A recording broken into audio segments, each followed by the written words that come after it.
Gunung Merapi menyimpan sejuta keindahan, tetapi juga menyimpan mara bahaya. Ada ribuan warga yang tinggal di lereng Gunung Merapi. Lantas, bagaimanakah nasib mereka di tengah Gunung Merapi yang sedang bergejolak ini? Ikuti perjalanan saya, Arif Fajar, di Ruang Realitas.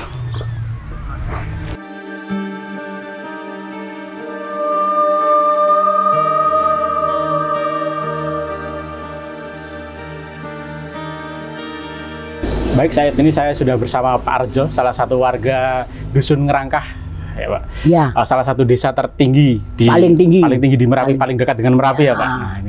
Nah, soal status Merapi sekarang Pak, ini kan statusnya sedang siaga ya Pak. Ya. Dan kebetulan juga sudah waspada, aktif sejak 2018, 5 tahun. 5 tahun. Kalau dari warga itu khawatir nggak Pak dengan status? Nah, kalau warga itu sesungguhnya ya nggak khawatir, tenang-tenang, tapi ya namanya saja siaga atau waspada itu ya tetap siang dan malam itu tetap lihat situasi Merapi. Itu tetap siap gitu, mengikuti aktivitas Merapi itu aktivitasnya gimana, arahnya awan panas kemana, ke timur atau ke barat, itu warga sudah hafal semua. Kalau ke selatan ya harus turun semua, tapi kalau ke barat atau ke timur ya lihat-lihat dulu. Kalau untuk instruksi untuk turun itu dari mana Pak biasanya? Itu dari namanya apa ya? BPBD. Oh, BPBD ya. Nah, Badan Penanggulangan Bencana Daerah. Itu. Berarti kalau setiap saat ada instruksi turun selalu siap gitu ya Pak? Ya siap turun. Karena ini sudah diperintahkan oleh Pak Dukuh, itu semua warga harus siap baterai senter. Ya. Itu sewaktu-waktu ada erupsi, sewaktu malam itu siap turun.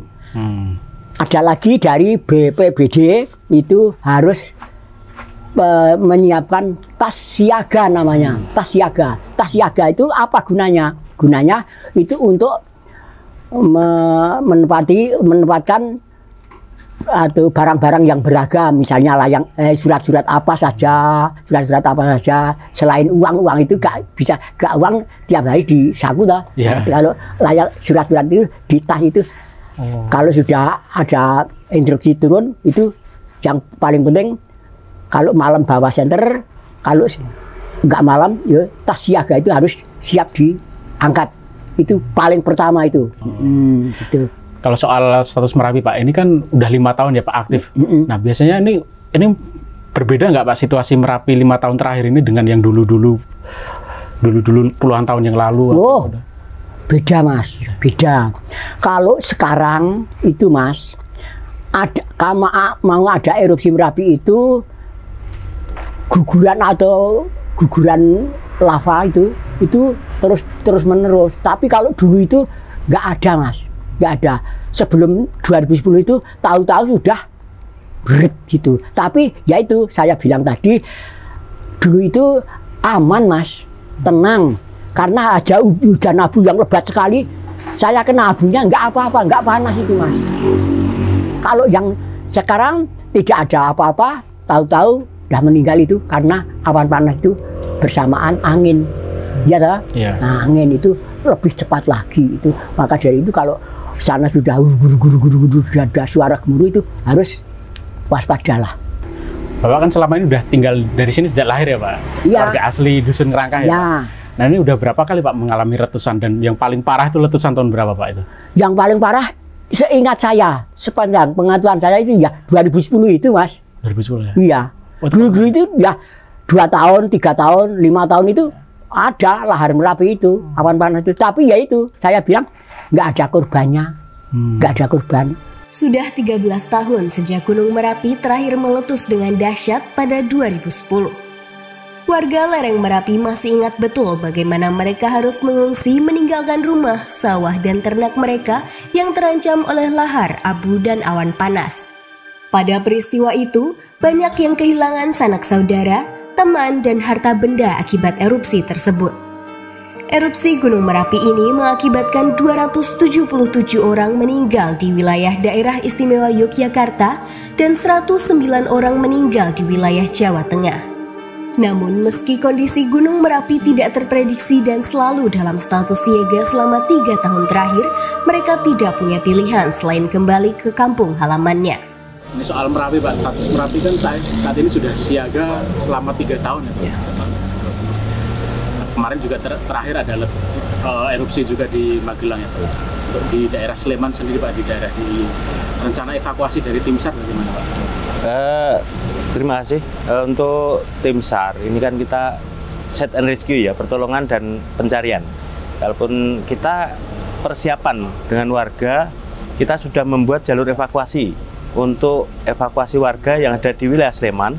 Tentunya jalur-jalur itu sudah kita buat dari 3 tahun yang lalu, karena kita tahu walaupun nanti terjadi sesuatu itu kan pasti akan kredit.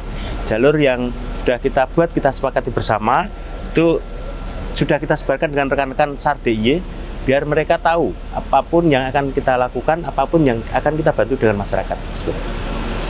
Kalau untuk radius yang kategori yang tidak aman itu berapa Pak? Radius tidak aman itu di radius 5 km itu jelas KRB 1 ya.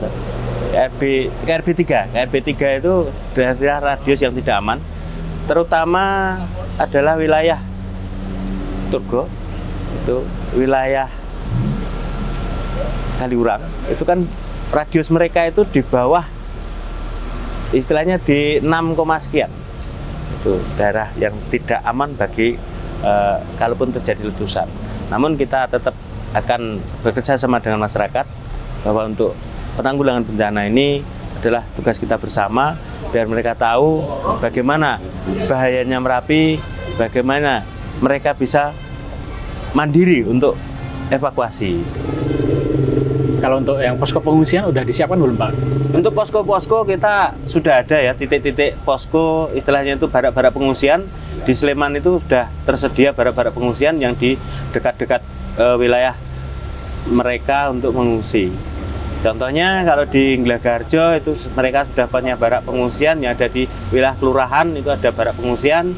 Di Kepuharjo itu ada barak pengungsian, di Ugularjo, di mana di termasuk di Hargo Binangun itu semuanya sudah ada titik-titik pengungsian. Kalau mereka nantinya harus lari, itu mereka sudah dikasih tahu, kamu larinya ke sana. Kamu lari, sudah kita sosialisasikan. Dan untuk rekan-rekan yang baik itu yang komunitas jeep ataupun komunitas yang lain yang berada di atas, kalau terjadi liuan sinyal yang agak tinggi, mereka akan kita perintahkan untuk bawa semuanya. Berhati-hati semuanya itu. Kalau untuk proses evakuasi Pak, dari warga semua yang ada di wilayah rawan itu ada nggak ya Pak yang mereka yang ngeyel atau bagaimana yang? Ya sebagian ada juga, ada yang seperti itu. Namun kan caranya kita mengantisipasi adalah pendekatan dengan mereka. Kita bawa pemuka masyarakat mereka dengan kearifan lokal, kita mendekati mereka, jadi kan mereka akan, oh bahayanya itu seperti ini. Dan mereka terutama itu adalah kita sosialisasikan dengan kendaraan dulu. Pak, nek parkir kendaraan harus ke status siaga. Jadi kendaraan mereka dari mulai ujung sana sampai ujung sana, kalau malam hari mereka tidak mungkin memarkirkan motor hadapnya ke rumah, pasti ada hadapnya keluar. Setiap terjadi sesuatu tinggal pancal gas bablas. Mobil pun demikian. Oh ya, bisa dijelaskan Pak soal yang bunyi-bunyi ini Pak? Ya, untuk masyarakat di wilayah Merapi, ini rata-rata Pak RT itu sudah punya semua yang namanya HT, yang dia akan mengetahui bahwa kegiatan Merapi ataupun sinyal Merapi itu seperti apa. Nah ini bunyinya, contohnya kalau dia akan bergerigi, gerigi kecil itu adalah hujan, gerigi besar dia akan luncuran. Kalau gerigi yang agak putus-putus berarti ada lava pijar yang agak panjang. Namanya kalau kecil itu sama nging itu hujan.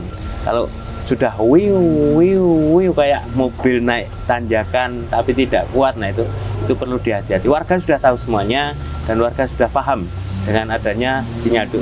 Sinyal ini ada yang di istilahnya ditempatkan di Kelakah ada, yang di Posong London ada, yang di Pasar Bubrah ada. Ada 3 tempat yang dipasangi alat seperti ini. Baik Pak Alam, ini kan di Merapi kan aktivitasnya saat ini sedang meningkat ya Pak, dan berdasarkan data juga dalam 5 tahun ini Merapi tidak statusnya waspada sampai siaga, dan selama 5 tahun tidak pernah normal. Nah, itu penjelasan dari BPPTKG bagaimana Pak terkait situasi Merapi 5 tahun terakhir ini? Iya, terima kasih Mas. Kalau dari kami yang memantau aktivitas Merapi, fase erupsi saat ini memang kalau bahasanya dikatakannya unik ya Mas. Jadi ada beberapa keunikan dari Merapi untuk fase ini. Yang pertama, rentetan erupsi saat ini diawali dengan erupsi freatik, kemudian magmatik. Gitu. Kemudian munculnya kubah lava di 2 tempat. Jadi di kubah tengah sama di lereng barat daya yang sebelumnya mungkin belum pernah ada 2 kubah lava di Gunung Merapi ya. Kemudian dari data yang didapat untuk deformasi atau EDM di lereng barat daya itu tercatat sudah mengalami pembengkakan atau deformasi sejauh 16 meter dari Juni 2020. Kemudian keunikannya lagi memang fase erupsi saat ini berlangsung lama dari Januari 2021. Itu beberapa keunikan fase erupsi saat ini. Oh, kalau untuk saat ini kan ada ribuan warga dan dari beberapa desa yang ada di lereng yang masuk kawasan bahaya gitu Pak. Kalau untuk imbauan dari BPPTKG terhadap warga di wilayah bahaya itu bagaimana Pak? Ya, kalau dari BPPTKG, imbauan untuk masyarakat yang di lereng Merapi yang di dalam daerah bahaya itu tetap selalu memantau aktivitas Merapi di kita ada kanal media sosial, kemudian kita ada informasi grup juga dengan stakeholder pemerintah daerah setempat. Jadi tetap memantau aktivitas Merapi di kanal resmi BPPTKG, kemudian mengikuti arahan atau imbauan dari pemerintah daerah setempat.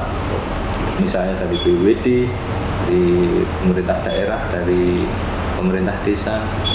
Nah, nanti informasi itu akan continue, akan berlanjut sampai ke masyarakat.